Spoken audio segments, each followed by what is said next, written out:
Beaucoup d'amis de Valence étaient des amis de Bourges et Valence et ils se connaissaient dans des réseaux clandestins.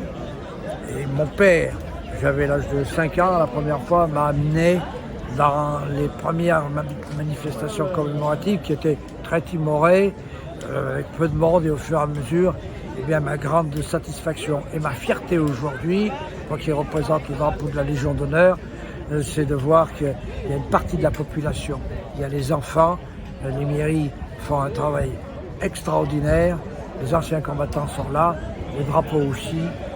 Eh bien, merci à vous toutes et tous, merci aux autorités, merci à Madame la Préfète qui nous a honorés cette année de sa présence, les députés, sénateurs.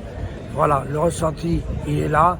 On n'oubliera pas, on ne peut plus oublier, et selon la célèbre phrase, la flamme de la résistance ne s'éteindra pas.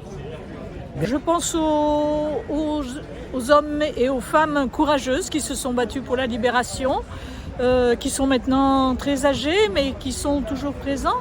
Et puis j'ai lu ce texte d'un gamin de Chauny qui avait à l'époque une douzaine d'années, j'imagine, et qui avait certainement subi beaucoup l'occupation et qui avait ce devoir de vivre. Et on sent dans le texte que j'ai pu lire cette joie de vivre qui va revenir et cette envie de vivre après des années difficiles.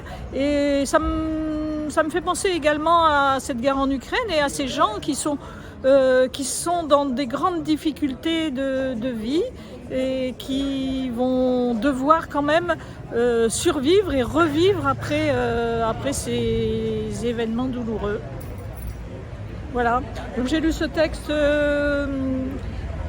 grâce au travail que j'ai fait cette année et les années précédentes avec la compagnie de théâtre Indice 2. Qui est représenté par Édouard Martini et Lydia Héritier.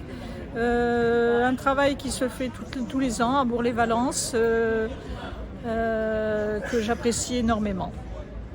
Ce que je ressens de la libération 78 ans après, c'est que je ressens à la fois de la tristesse et de la joie, parce que je me dis qu'avant la libération, il y a eu plein de gens qui sont morts, qui n'ont pas pu voir la libération se faire. Et d'un autre côté, je suis heureuse parce que je me dis qu'il y a plein de gens qui sont encore en vie et qu'ils ont pu voir, qu'ils ont pu sentir de la joie, de se dire on est enfin libre, on n'est plus sous des ordres, on n'a plus cette peur tout le temps.